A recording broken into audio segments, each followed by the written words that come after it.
శ్రీమాత్రే నమ. జయ గురు దత్తాత్రేయ నమ. ఈ వీడియోలో మనం ఉగాది తర్వాత మారుతున్నటువంటి కుజగ్రహం అంటే మనకి సుమారుగా ఏప్రిల్ 2వ తారీఖు నుంచి జూన్ 6వ తారీఖు మధ్యలో సుమారుగా 64 రోజుల పాటు ఈ కుజగ్రహం మనకి కర్కాటక రాశిలో సంచరించడం జరుగుతుంది. అంటే సాధారణంగా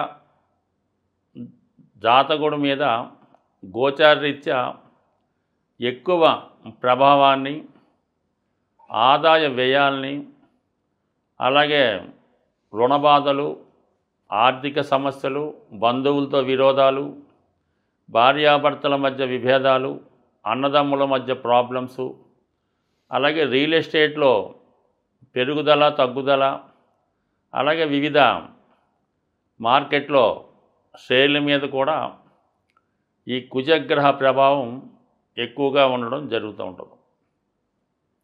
ప్రస్తుతం కుజుడు కర్కాటక రాశిలో ప్రవేశిస్తూ మరి మీనరాశిలో ఏర్పడినటువంటి ఈ 5 గ్రహాలతో కూడా కోణ దృష్టి కలిగి ఉండడం వల్ల చాలా వరకు ఈ గ్రహాల మధ్య అనుకూలమైనటువంటి స్థితి ఏర్పడుతుంది. అలాగే మీనరాశిలో ఉన్నటువంటి శని భగవానుడికి, కర్కాటక రాశిలో ఉన్నటువంటి కుజునికి ఏర్పడినటువంటి ఈ కోణ దృష్టి ప్రభావం వల్ల మరి ఇండస్ట్రీలో ఎక్కువగా పారిశ్రామిక రంగం అభివృద్ధికరంగా ఉంటుంది. అలాగే రియల్ ఎస్టేట్ వారికి కూడా ఒక విధమైనటువంటి అభివృద్ధి కలుగుతూ ఉంటుంది. దానికి అదనంగా ఈ కుజుడు వృషభ రాశిలో ఉన్నటువంటి గురువుతో అర్ధకోణ దృష్టి కలగడం, అదే శుక్రుడితో కోణ దృష్టి కలిగి ఉండడం, ఇవన్నీ కూడా ఈ రాబోయే ఉగాది తర్వాత ఏప్రిల్ 3వ తారీఖు నుంచి జూన్ 6వ మధ్యలో ఈ సుమారుగా ఈ 64 రోజుల్లో ఎక్కువగా గృహ పరిశ్రమలు, ఇండస్ట్రీసు, రియల్ ఎస్టేట్ రంగం చాలా అనుకూలంగా ఉంటుంది. అలాగే ముఖ్యంగా ఎవరికన్నా ఆర్థిక సమస్యలు ఉంటే వాటి నుంచి బయటపడతారు. వివాహ ప్రయత్నాలు కూడా చాలా వరకు కుజుడే కారణమవుతుంటాడు కాబట్టి ముఖ్యంగా వివిధ రాశుల మీద ఈ కుజుడి యొక్క కర్కాటక రాశిలో ఉన్నటువంటి స్థితి అంటే ఒక విధంగా కుజుడికి అది నీచ స్థితి అయినప్పటికీ కూడా సాధారణంగా మరి కుజుడు ఈ స్థితిలో ఉన్నప్పుడే ఎక్కువగా మంచి ఫలితం ఇవ్వడం జరుగుతుంది. అంటే కుజుడు సహజ రాశి చక్రంలో 4వ రాశిలో నీచ ఉండడం అంటే గృహంలో ఉన్నప్పుడు ప్రశాంతంగా రెస్ట్ తీసుకుంటూ ఉంటాడు. అదే దశమ స్థానంలో మకరంలో ఉచ్చులో ఉన్నప్పుడు చాలా యాక్టివ్గా ఆన్ డ్యూటీలో ఉండడం జరుగుతూ ఉంటుంది. ఏదైనా భూమికి సంబంధించినటువంటి పనులు, వివాహానికి సంబంధించిన పనులు జరగాలంటే కుజుడు ప్రశాంతంగా ఉన్నప్పుడే మనకు అనుకూలమైన ఫలితాలు ఇవ్వడం జరుగుతూ ఉంటుంది.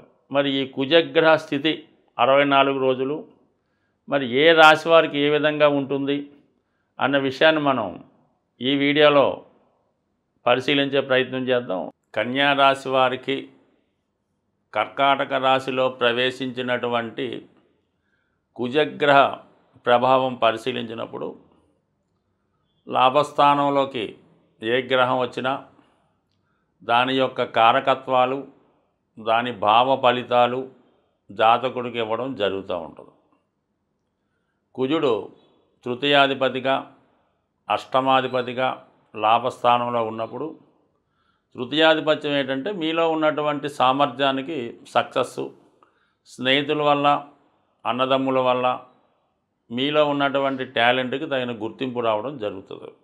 అలాగే అష్టమాధిపతి ఏంటంటే ఆకస్మిక లాభాలు, అలాగే ఇన్సూరెన్స్ ద్వారా ఎప్పుడో ప్రయత్నం చేస్తే ఇప్పుడు ఫలితం రావడం, ఇవన్నీ జరుగుతూ ఉంటాయి. కాబట్టి ఏదైనా కష్టపడి పని చేస్తున్న వారికి, కార్యసాధనలో ఉంటూ తన ప్రయత్నం చేస్తున్న వారికి మరి ఈ సమయంలో కుజుడు సహకరిస్తాడు. అంటే కుజుడు సహకరించడం అంటే ఎవరు సహకరిస్తారు?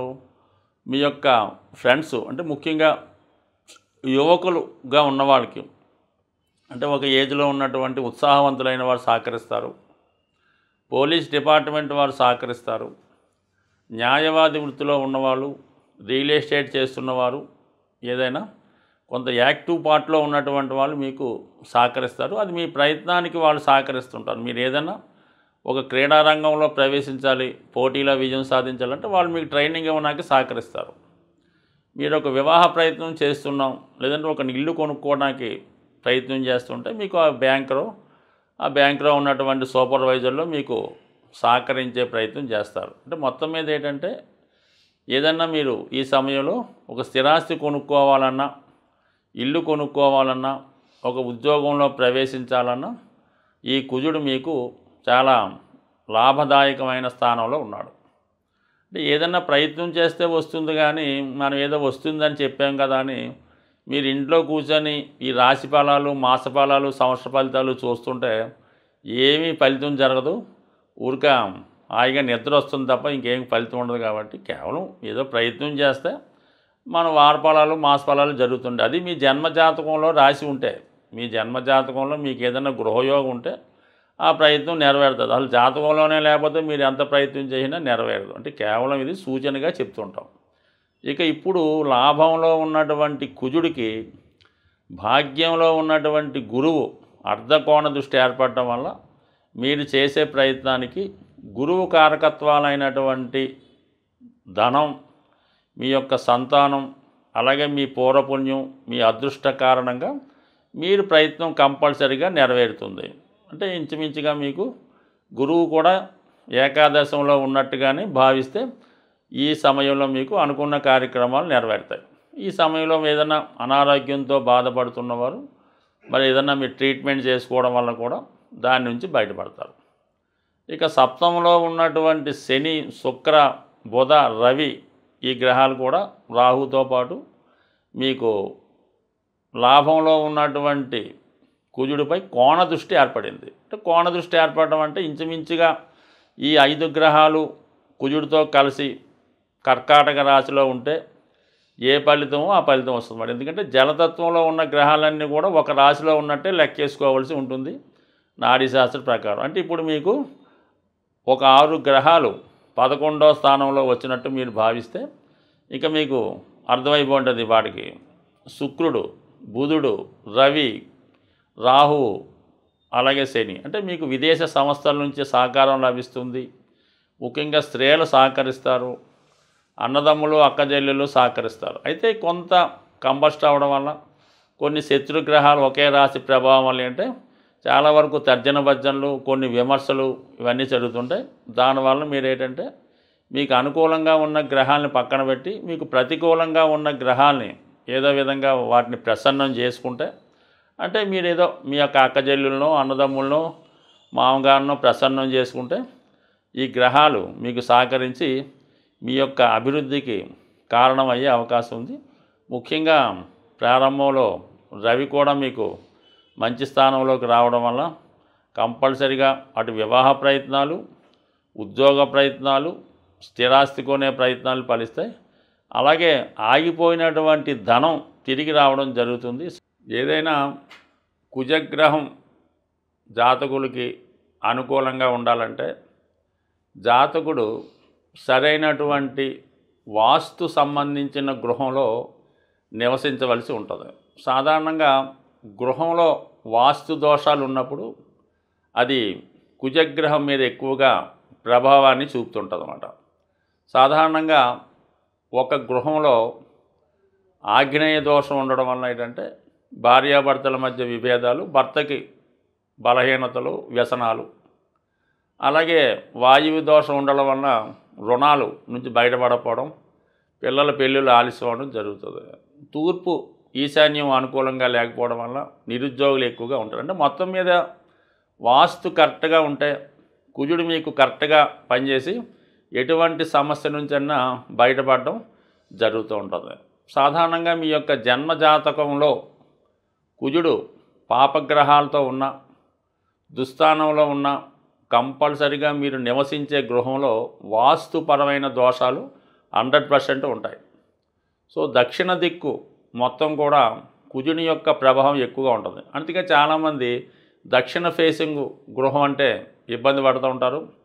అది కుజుడు వారి రాశిలో వారి యొక్క జన్మజాతకంలో బలంగా ఉంటే దక్షిణమే వాళ్ళకి బాగా రాణించడం కూడా జరుగుతూ ఉంటుంది. బట్ ఏదైనా మీరు ఒక ఆర్థిక సమస్యలో ఇరుక్కున్నా, కోర్టు సమస్యలున్నా, తరచూ యాక్సిడెంట్లు అవుతున్నా, మీ కుటుంబంలో ఒకరికి చాలా వ్యసనాలు ఏర్పడుతున్నా, స్త్రీలకి సరైనటువంటి అనారోగ్య సమస్యలు కానీ, వారికి ఏదో ఒక ప్రాబ్లం రావడం కానీ జరుగుతున్నా, కుటుంబంలో ఎవరూ పని లేకుండా అందరూ నిరుద్యోగులుగా ఉంటూ ఏదో ఒకరి ఆదాయం మీద ఆధారపడుతున్నా, ఇవన్నీ కూడా కుజగ్రహ ప్రభావం వల్ల ఆ గృహంలో వాస్తు దోషాలు ఉన్నట్టు గమనించవలసి ఉంటుంది. అంటే కేవలం మీరు అద్దింట్లో ఉన్నా ఆ వాస్తు మీ మీద పనిచేస్తుంది. ఒకవేళ మీరు సొంత ఇల్లు ఉన్నా ఆ సొంత ఇంట్లో ఉండకుండా వేరే ఇంట్లో ఉన్నా మీ మీద వాస్తు దోషం అన్నది ఎక్కడికి వెళ్ళినా మీ సొంత గృహం అంటూ ఉంటే, అంటే మీ సొంత గృహం అవ్వచ్చు, మీ తాతగారిది అవ్వచ్చు, తండ్రి గారిది అవ్వచ్చు, ఇవన్నీ కూడా మీ మీద ప్రభావం చూపుతుంటాయి. కాబట్టి ఎక్కువగా మనకు ఒక సమస్య 2-3 సంవత్సరాలైనా పరిష్కారం అవడం లేదు. ఎంత ప్రయత్నం చేసినా దాని నుంచి బయటపడలేకపోతున్నాం.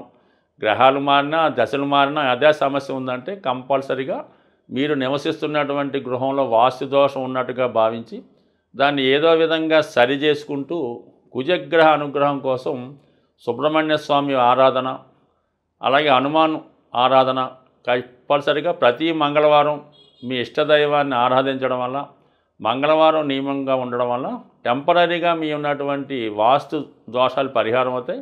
అలాగే ఈ రుణ సమస్యలు, భార్యాభర్తల మధ్య విభేదాలు, నిరుద్యోగ సమస్యలు కూడా చాలా వరకు ఈ సుబ్రహ్మణ్య స్వామిని కానీ హనుమాన్ కానీ ఆరాధించడం వల్ల పరిహారం అవుతాయి.